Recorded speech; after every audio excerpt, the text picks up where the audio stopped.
ዕለተ ማክሰኞ ግንቦት 11 2018 ዓ.ም አመሻሽ ላይ እንገኛለን። ሰላም ጤና ይስጥልን። የተወደዳችሁና የተከበራችሁ የኢትዮስ ሚዲያ ቤተሰቦች እንደምናመሻችሁ። እነሆ ከተለያዩ ታማኝ መረጃ ምንጮች የደረሱንን ሰበር ዜናዎች ይዘን ቀርበናል። በቅድሚያም አርዕስተ ዜና። በአማራ ምድር ባገዛዙ ጦርና በፋኖ ኃይሎች መካከል የሚደረገው የፊት ለፊትና የጨበጣ ውጊያ ዛሬም ተጠናክሮ ቀጥሏል።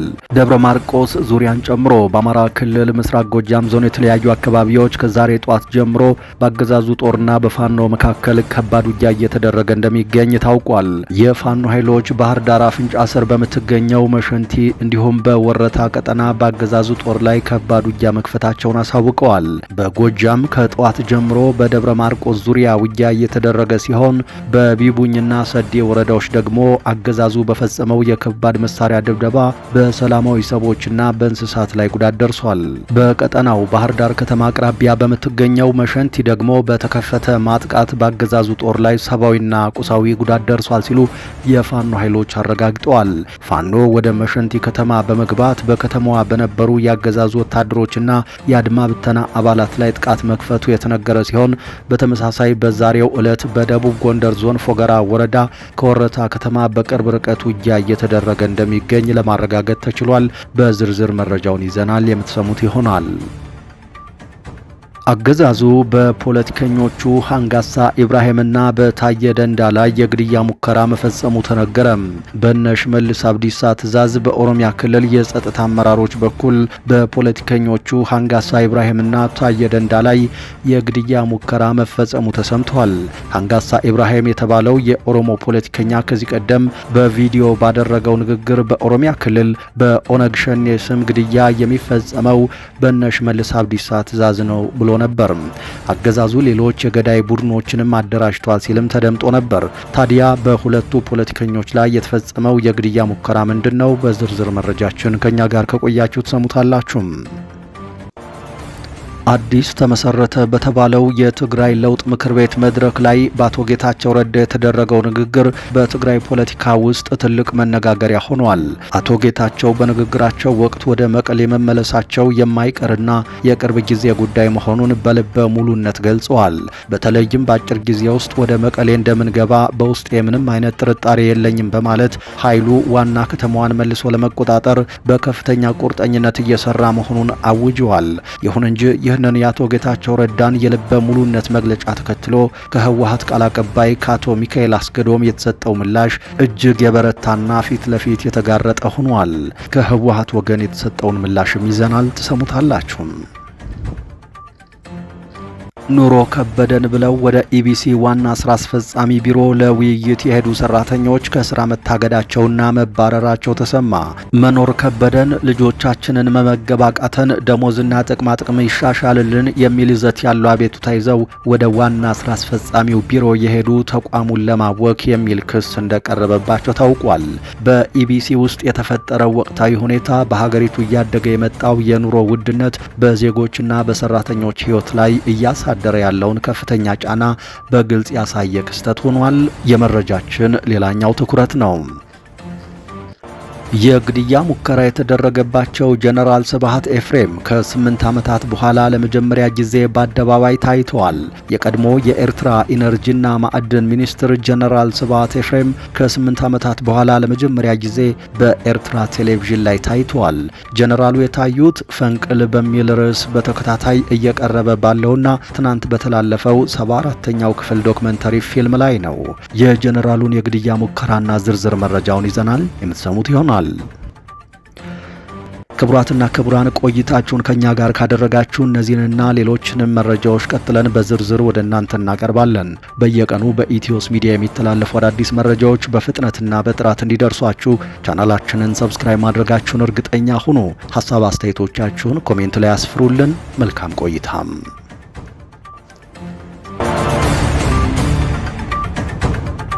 በአማራ ምድር በአገዛዙ ጦርና በፋኖ ኃይሎች መካከል የሚደረገው የፊት ለፊትና የጨበጣ ውጊያ ዛሬም ተጠናክሮ ቀጥሏል።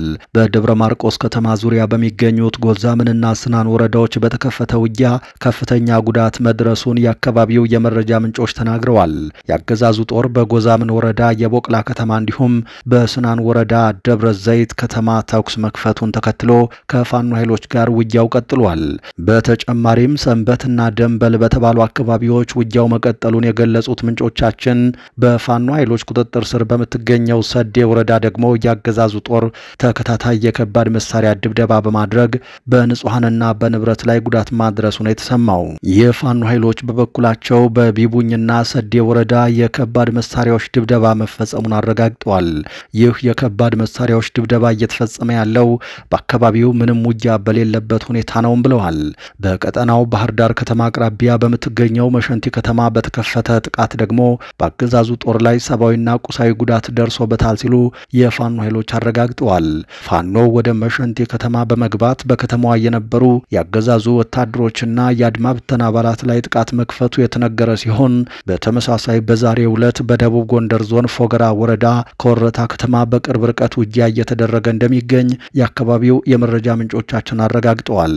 በትናንትናው ዕለት በዞኑ እብናት ከተማ በተደረገ ውጊያ ደግሞ ከ45 በላይ የአገዛዙ ጦር አባላት የሞትና የአካል ጉዳት አስተናግደዋል ሲል አፋብን ይፋ አድርጓል። በወሎ ግንባርም ለሳምንታት ውጊያ በቀጠለበት የራያ ቆቦ ወረዳ በትናንትናው ዕለት በተደረገ ውጊያ ከባድ ወታደራዊ ኪሳራ ደርሷል።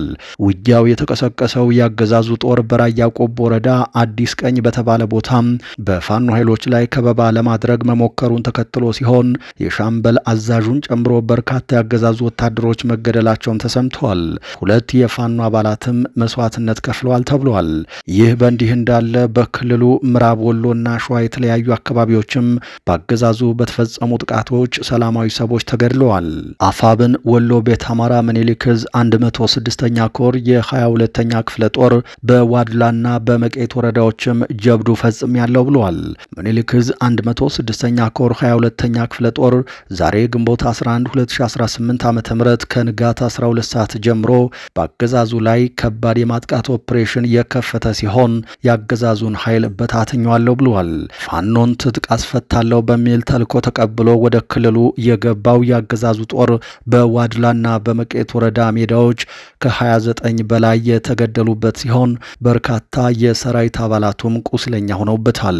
ከፋኖ የተሰነዘረበትን ከባድ ጥቃት መቋቋም ያልቻለው የአገዛዙ ኃይል ወደ ጋሸና የተበታተነ ሲሆን ከባድ ቁስለኛ የሆኑ የጦሩ አባላትም በጋሸና ሆስፒታል ሕክምና እያገኙ መሆኑ ተነግሯል።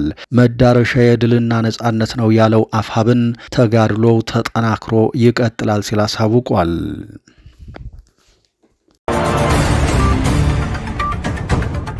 አገዛዙ በፖለቲከኞቹ ሀንጋሳ ኢብራሂምና በታየ ደንዳ ላይ የግድያ ሙከራ መፈጸሙ ተነገረ። የነ ሽመልስ አብዲሳ አገዛዝ በኦሮሚያ ክልል የጸጥታ አመራሮች በኩል በፖለቲከኛ ሀንጋሳ ኢብራሂምና በታየ ደንዳ ላይ የግድያ ሙከራ ማድረጉ ተሰምቷል። ሀንጋሳ ኢብራሂም የተባለው የኦሮሞ ፖለቲከኛ ከዚህ ቀደም በቪዲዮ ባደረገው ንግግር በኦሮሚያ ክልል በኦነግ ሸኔ ስም ግድያ የሚፈጸመው በነ ሽመልስ አብዲሳ ትዕዛዝ ነው ብሎ ነበር። አገዛዙ ሌሎች የገዳይ ቡድኖችን አደራጅቷል ሲልም ተደምጦ ነበር። በዚህም ሽመልስ አብዲሳ ገዳይ ቡድኖችን አደራጅተው በርካታ ግድያዎችን መፈጸማቸውን አጋልጧል። ታዲያ የነ ሽመልስ አብዲሳ አገዛዝ ራሳቸውን አንጋሳን ለመግደል ተደጋጋሚ ሙከራ አድርጎ እንደነበር ፖለቲከኛው ጀዋር መሐመድ መረጃ ደርሶኛል ሲል አጋልጧል። ፖለቲከኛ አንጋሳ የከረዩ አባገዳዎች ግድያ ጉዳይን በተናገሩበት ቅጽበት እርምጃ እንዲወሰድባቸው ታዞ ነበር ተብሏል። ለአንጋሳ ጠባቂው እንዲሆን የተመደበ ፖሊስ አንጋሳን እንዲመታው ጠይቀውት እምቢ እንዳለ የተገለጸ ሲሆን እንደማይሆን ሲረዱ ሚስጥር ያወጣል ብለው በመጠራጠር ራሱን ጠባቂውን እንደገደሉት ታውቋል። በመቀጠል ሌላ ገዳይ ቡድን በማዘጋጀት አዳማ ውስጥ ጃፋር በተባለ ሰው ቤት አንጋሳን ለመምታት ተንቀሳቅሰው ነበር ተብሏል። ነገር ግን ወደዚያ ቦታ ሲሄዱ አንጋሳን ስላላገኙት ፖለቲከኛ አንጋሳ ከግድያ ተርፏል ነው የተባለው። በተመሳሳይ ሁኔታ ታየ ደንዳም 3 3 ጊዜ ከግድያ ሙከራ ማምለጣቸውን ለማወቅ ተችሏል።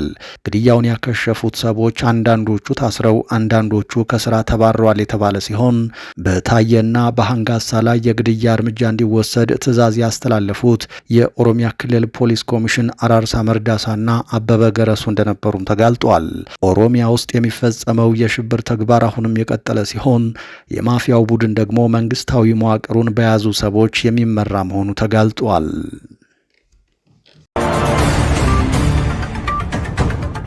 አዲስ ተመሰረተ በተባለው የትግራይ ለውጥ ምክር ቤት መድረክ ላይ በአቶ ጌታቸው ረዳ የተደረገው ንግግር በትግራይ ፖለቲካ ውስጥ ትልቅ መነጋገሪያ ሆኗል።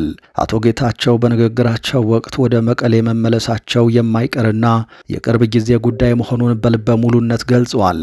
በተለይም በአጭር ጊዜ ውስጥ ወደ መቀሌ እንደምንገባ በውስጤ ምንም አይነት ጥርጣሬ የለም በማለት ኃይሉ ዋና ከተማዋን መልሶ ለመቆጣጠር በከፍተኛ ቁርጠኝነት እየሰራ መሆኑን አውጀዋል። ይሁን እንጂ ይህንን የአቶ ጌታቸው ረዳን የልበ ሙሉነት መግለጫ ተከትሎ ከህወሓት ቃል አቀባይ ከአቶ ሚካኤል አስገዶም የተሰጠው ምላሽ እጅግ የበረታና ፊት ለፊት የተጋረጠ ነበር። ቃል አቀባዩ ድርጊቱን የብሔራዊ ክህደት ጥግና የጭንቀቶቹ መግለጫ ሲሉ በጽኑ ኮንነውታል። አቶ ሚካኤል አስገዶም በሰጡት በዚሁ ምላሽ ጌታቸው ላይ የሚታየውን እንቅስቃሴ ከከፍተኛ የውስጥ አለመረጋጋትና ከህሊና ወቀሳ የመነጨ መሆኑን በመግለጽ ጠንከር ያሉ ቃላትን ተጠቅመዋል። ቃል አቀባዩ በማስከተልም በሌሊት በተኛህበት ታልማለህ፣ ከዚያም የመቀሌ መንደሮች ይታዩሃል። ያኔ ከድተህና ክህደት ፈጽመህ ወደ አዲስ አበባ የመጣህ መሆንህን እንደገና ታስባለህ። ከዚያም ህሊናህ ይወቅስህና ታብዳለህ በማለት የአመራሮቹን ስነ ልቦናዊ ሁኔታ ገልጸዋል። ነገ መጣሁ ከነገ ወዲያ መጣሁ እያልክ ትፎክራለህ፣ ታውጃለህ። ይህም አይሳካም፣ ከባድ ነው ካሉ በኋላ ወደ ሌላ እብደት በመሸጋገር መብረቅና ነጎድጓድ እንዲረዳቸው መማጸን እንደጀመሩም ተናግረዋል። ይህንን ሁኔታም የተረበሸ ህይወት፣ የባከነ ማንነትና አደጋ ላይ የወደቀ ህልውና መግለጫ እንደሆነም ገልጸዋል። በመጨረሻም ወደ መቀሌ መግባት የሚቻለው በይቅርታና በትግራይ መንግስት ፈቃድ ብቻ መሆኑን ቃል አቀባዩ አቶ ሚካኤል አስገዶም አስገንዝበዋል።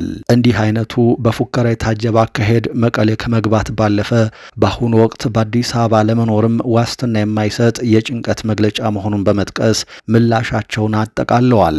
ይህ የህወሓት ቃል አቀባይ የሆኑት የአቶ ሚካኤል ምላሽ እነ አቶ ጌታቸው ረዳ በምክር ቤቱ መክፈቻ ላይ ከሰጡት ንግግር በኋላ ከወደ ትግራይ የተሰማ የመጀመሪያው ምላሽ ነው።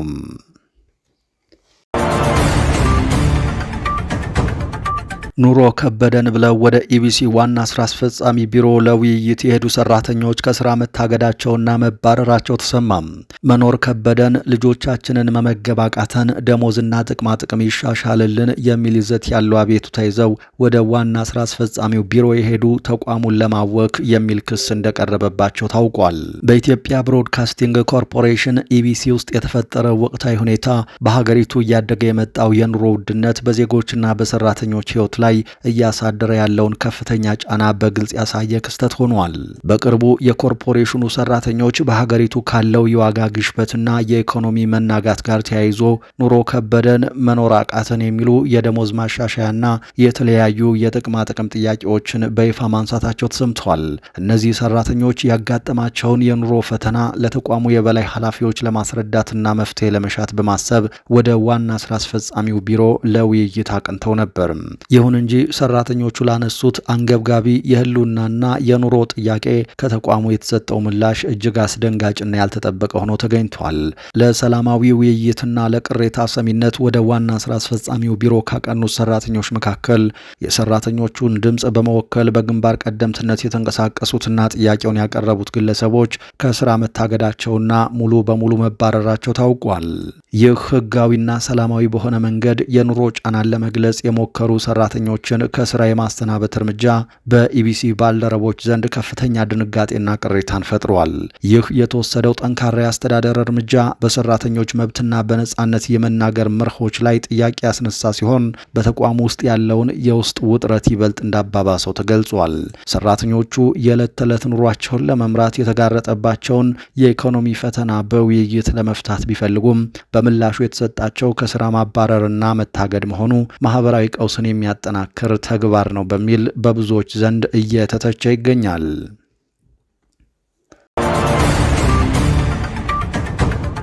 የግድያ ሙከራ የተደረገባቸው ጀነራል ስብሃት ኤፍሬም ከ8 ዓመታት በኋላ ለመጀመሪያ ጊዜ በአደባባይ ታዩም። የቀድሞ የኤርትራ ኢነርጂና ማዕድን ሚኒስትር ጀነራል ስብሃት ኤፍሬም ከ8 ዓመታት በኋላ ለመጀመሪያ ጊዜ በኤርትራ ቴሌቪዥን ላይ ታይተዋል። ጀነራሉ የታዩት ፈንቅል በሚል ርዕስ በተከታታይ እየቀረበ ባለውና ትናንት በተላለፈው 74ኛው ክፍል ዶክመንተሪ ፊልም ላይ ነው። ይህ ትናንት የተላለፈው ዶክመንተሪ ከፈንቅል ዘመቻ ውስጥ ከ1990 እስከ 1991 የተካሄደውን ወፍሪ ደንካልያ የተሰኘውን የሚዳስስ ሲሆን በወቅቱ ጀነራል ስብሃት የህግደፍ ወታደራዊ አዛዥ ነበሩ። በዶክመንተሪው ላይም የወፍሪ ደንካልያ ስትራቴጂ ጠቀሜታን ሲገልጹ ተሰምተዋል። ከዚህ ቀደም በተላለፉት የዶክመንተሪው ክፍሎች ላይ ጀነራል ስብሃት ሲናገሩ የተደመጡ ቢሆንም የቀረቡት ንግግሮቻቸው ግን ከዓመታት በፊት የተናገሯቸው ነበሩ። በትናንትናው ዶክመንተሪ ግን ከገጽታቸው አኳያ አሁን የተቀረጸ መሆኑን በቀላሉ ለማወቅ ይቻላል። ጀነራል ስብሃት ከዛሬ 8 ዓመት በፊት ማንነቱ ያልታወቀ ግለሰብ መኖሪያ ቤታቸው ድረስ ሄዶ የግድያ ሙከራ ያደረገባቸው መሆኑ የሚታወስ ነው። ይህንን ተከትሎ በደረሰባቸው ጉዳት ለሕክምና ወደ ውጭ ሀገር መሄዳቸው በስፋት የተዘገበ ቢሆንም የኤርትራ መንግስት ግን በጉዳዩ ላይ ይፋዊ መረጃ አልሰጠም። ነገር ግን በጃፓን የኤርትራ አምባሳደር የሆኑት እስጢፋኖስ አፈወርቂ በወቅቱ ስብሃት በቶሎ እንዲያገግም እመኛለሁ፣ ይህንን የጭካኔ ድርጊትም አወግዛለሁ በማለት በትዊተር ገጻቸው ላይ ጽፈው ነበር። የተወደዳችሁ የኢትዮስ ሚዲያ ቤተሰቦች የዕለተ ማክሰኞ የምሽት መረጃዎቻችን የተከታተላችኋቸውን ይመስሉ ነበር። ነገ በተመሳሳይ ሰዓት ሌሎችንም ጉዳዮች ይዘን በድጋሚ እንጠብቃችኋለን። ለሐሳብ አስተያየቶቻችሁ ኮሜንት መስጫው ክፍት ነው። ሐሳቦቻችሁን አጋሩን። መልካም ጊዜ ተመኘን።